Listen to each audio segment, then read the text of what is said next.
Thank you very much to our chairman, Rob Milne, and I tend to always start this way, although it's not intended, mostly because I guess I follow Rob, but it's also the board makes a tremendous impact on this institute in a way that I think many in the room don't see, and a tremendous impact on me. It's a great privilege to work with them, and it's just important to understand that role. They don't, as Rob said, run things from day to day, but they are a tremendous source of appropriate governance to make sure we do everything we're supposed to do, but much more than that. That strategically we have a plan, and that not just me but wider in the institute we have all the advice we need from experts that are either on the board or more widely amongst their networks. It really is a key to this institute's success and to the whole independent institute model in Victoria and around Australia that other organisations that do medical research just don't have. So thanks so much to our board, to those who are here, and to those who are apologies today. Welcome everyone, especially to our members. There's a meeting of the members, of course, and greatly appreciate the work that you do as we ramp up towards the AGM each year and take a close look, I know, at the finances, and appreciate you putting your hand up for that job and taking it so seriously. Welcome to those of you who are not here, who are going to watch this. Many of our staff, of course, don't live in Australia even, let alone in Melbourne, and so they do watch intensely, not necessarily live, but soon, and then they go back and have meetings about it and say, what did Brendan say? What did Rob say? Can we find out more?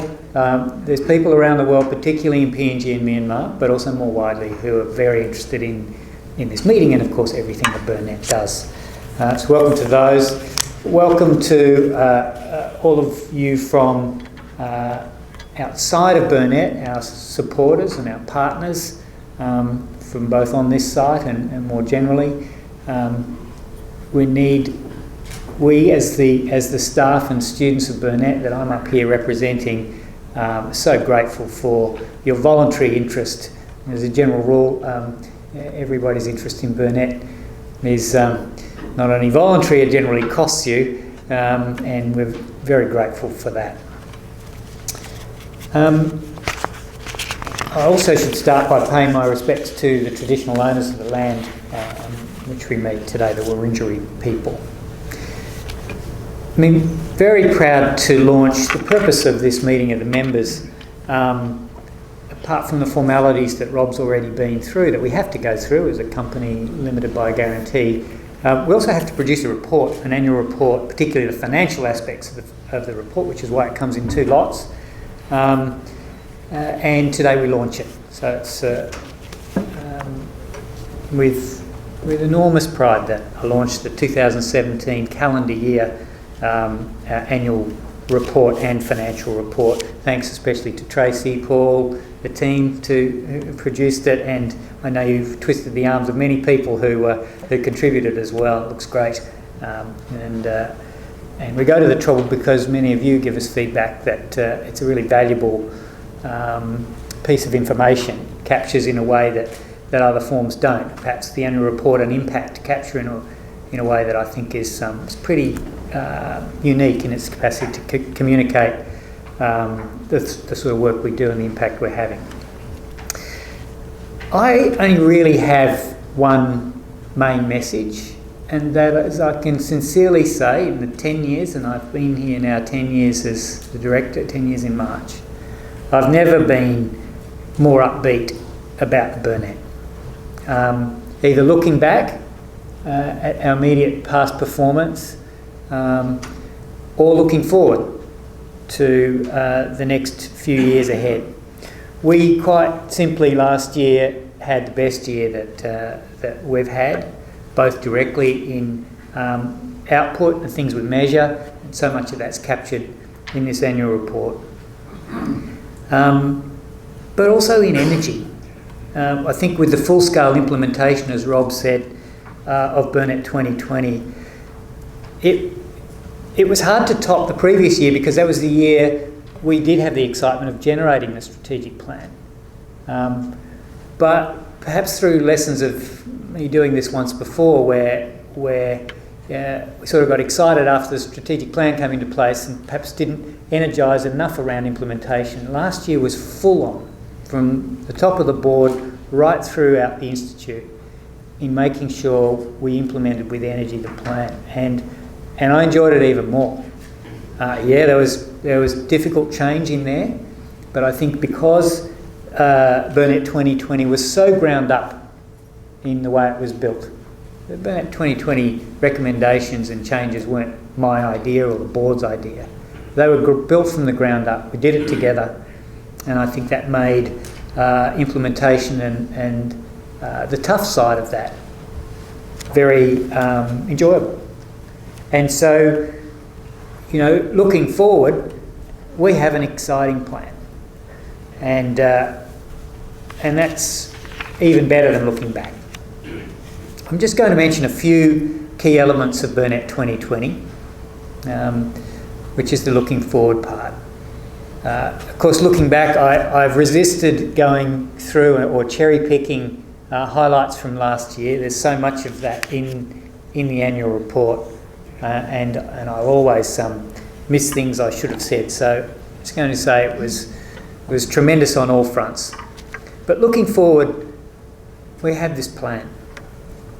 And I think I can reduce it into three areas that are taking the most of our attention. The first issue with Burnet 2020, Rob alluded to this, is that we're taking advantage of what's unique to Burnet. Not that that's the only important thing. It is important to find out what it is you do that's a special niche thing to make the most of it.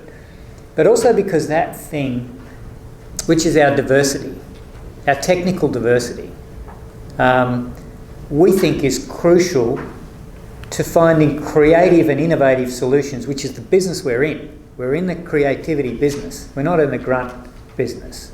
We're finding new solutions to problems that have dogged humanity, in some cases, forever. Or in the case of HIV, for the last 40 years or so.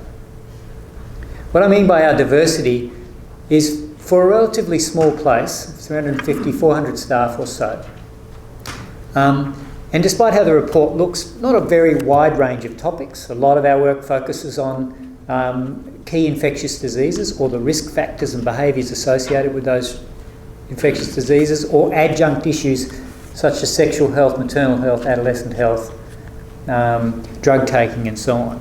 It is actually quite interrelated. But what we bring to that is a very broad way in which we approach those issues. So broad, in fact, that some of the same people in the same institute who work on the same disease don't operate in the same worlds.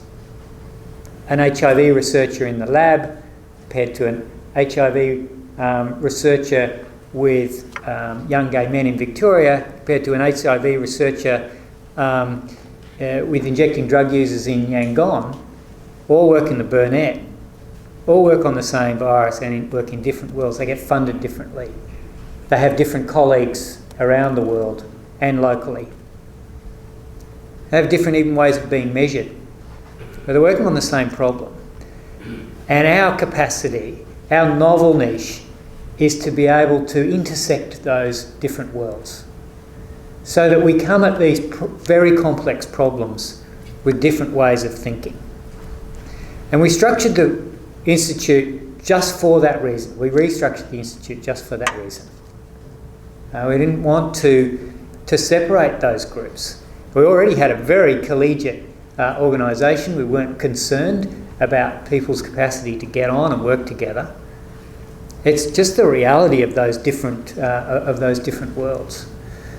So the Institute now, through its 5 programs, overseen by our Deputy Director for Programs, Margaret Hellard, that's the primary mission. How can we add value to the work we do, creative value, novel ideas, new ways of doing things that people haven't thought of before, by having leadership, diverse, skill-based leadership attacking the same problem. That's the first and really exciting part of Burnet 2020.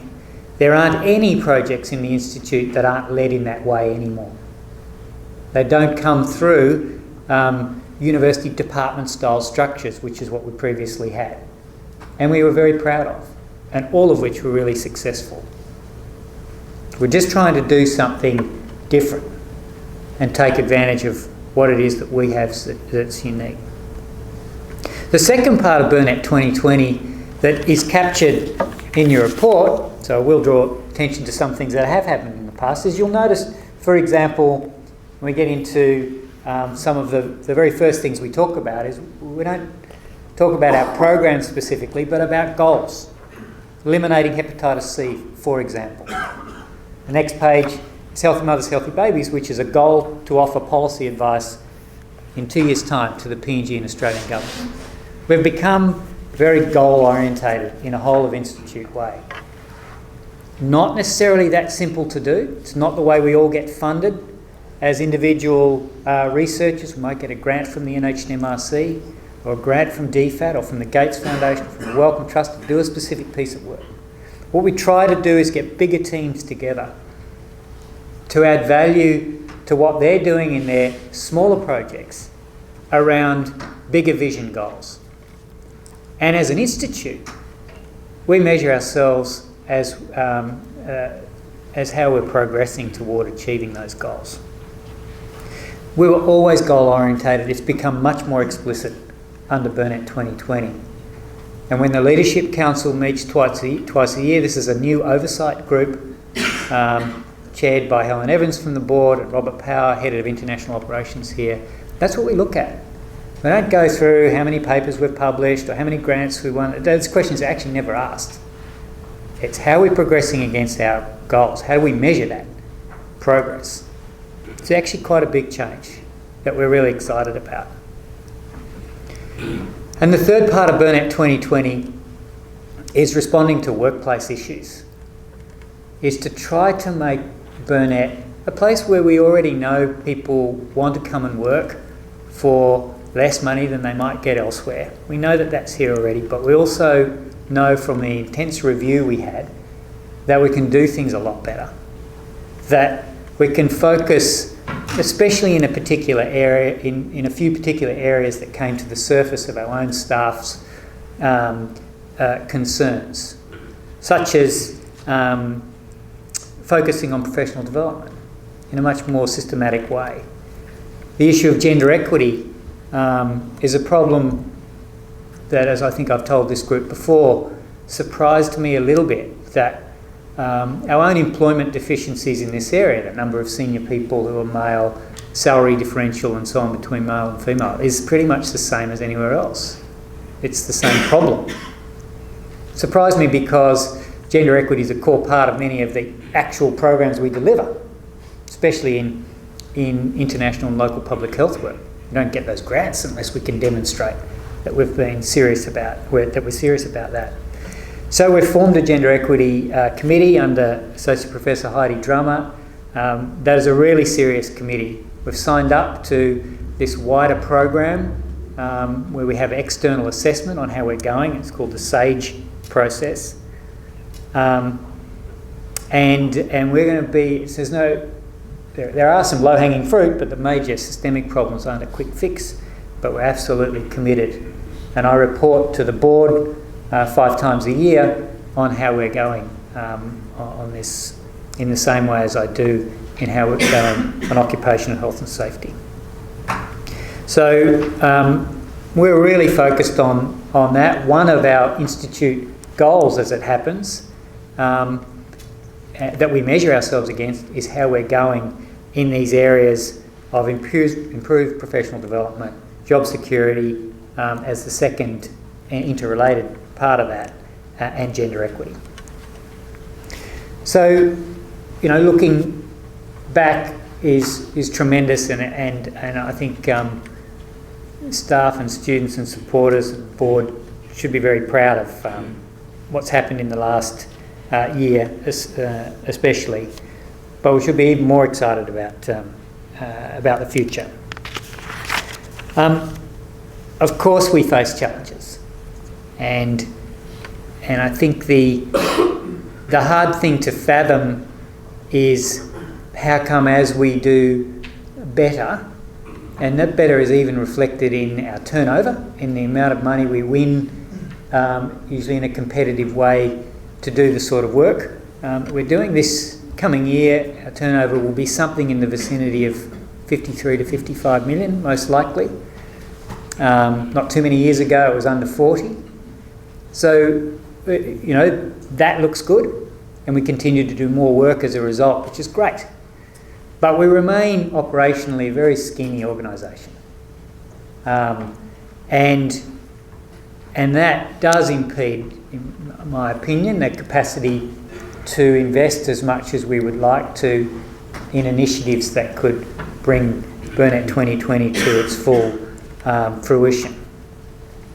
That doesn't just mean in projects, it's how we literally run our operation as we have to do in a way that is fully professional and as lean as possible, of course, but also offers our great researchers and scientists and public health workers their competitively excellent facilities, as competitively excellent as they can be, to ensure that they can do as good a job here or better job here than anywhere else. The reason largely things are operationally skinny is the way governments give grants. They're happy to give grants for, well, not always happy to give grants, but they've continued to fund reasonably well the direct costs of research and public health. There's some important caveats to that, but particularly in the medical research world, there's a commitment to double medical research funding, and we're well on the way to doing that in the next 5 years, so really significant increases. That commitment to double medical research direct costs is likely to halve the amount of indirect costs that comes to institutes like ours. So this is a problem everybody faces, because not $1 of that doubling is for indirect costs.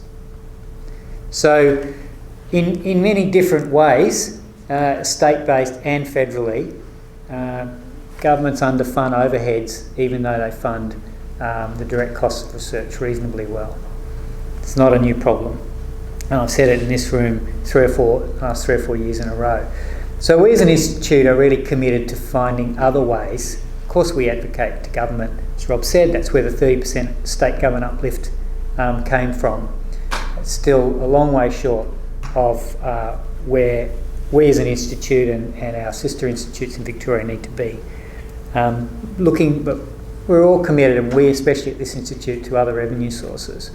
We have rental flows from a property business, for example, that the vision of our board, especially with Rob as a key player in that, have delivered. This is tremendous additional revenue flow. Not cheap stations, but it makes a really significant difference to us. We, as part of what we would want to do anyway, but also in a way to create additional revenue, is to translate our research and our know-how into profit-making activities. Now, this is a good thing. And the spin-off companies that are active at the moment, 360 Biolabs in particular, and Nanjing Biopoint, are great examples of us fulfilling our mission. We are trying to develop sustainable health solutions for marginalised, poor and otherwise vulnerable people, and that's what those businesses are about. But they're also designed to make a profit. And as owners or part owners of those companies, that's revenue to come back in to Burnet as a whole that we're talking about today, that is obviously a not-for-profit entity that would go into our research and public health activities, and to provide the environment and infrastructure we need to be able to do that well. So they're the major headwinds that we face that aren't as obvious from an annual report. Just have to meet them. We need to increase our philanthropic, the revenue we get from philanthropic giving.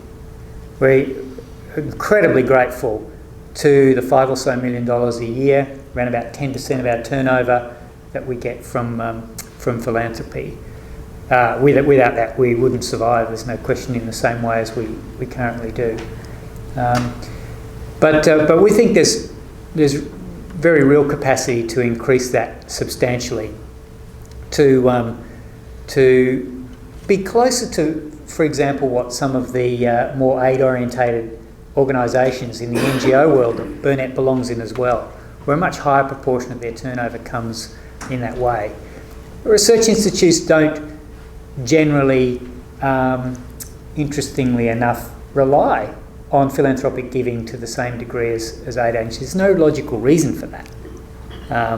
And so we've got a very committed team, and in the next year we'll have a strategic plan every bit as sophisticated as Burnet 2020 that focuses on philanthropic giving. But it's not the only form of broadening our revenue base that's going to be really important for our future. So that was my only 2 points, really, to say the momentum from my perspective is tremendously positive. And without all of those represented here in this room, that couldn't happen. There's no question that couldn't happen. And we have to work very hard to walk against the headwinds that I've discussed, and find ways, other creative ways, to continue that momentum and to flourish into the future. I've no doubt that we will. You've seen from the enthusiasm and expertise of our board, the tremendous brilliance, really, of our leadership team and broader staff. The leadership team includes 40 group leaders. Those group leaders run 30-odd working groups, and that's the engine room of the institutes. They're all inspirational, and when you look at those facets, you can say with confidence that Burnet and I, or whoever, hopefully me, is here in next year or in 5 years' time, will be talking about a real step change in this institute. The changes we've made are intended to create not just the environment for incremental growth, but step change. And I'm really excited by that. Thank you very much.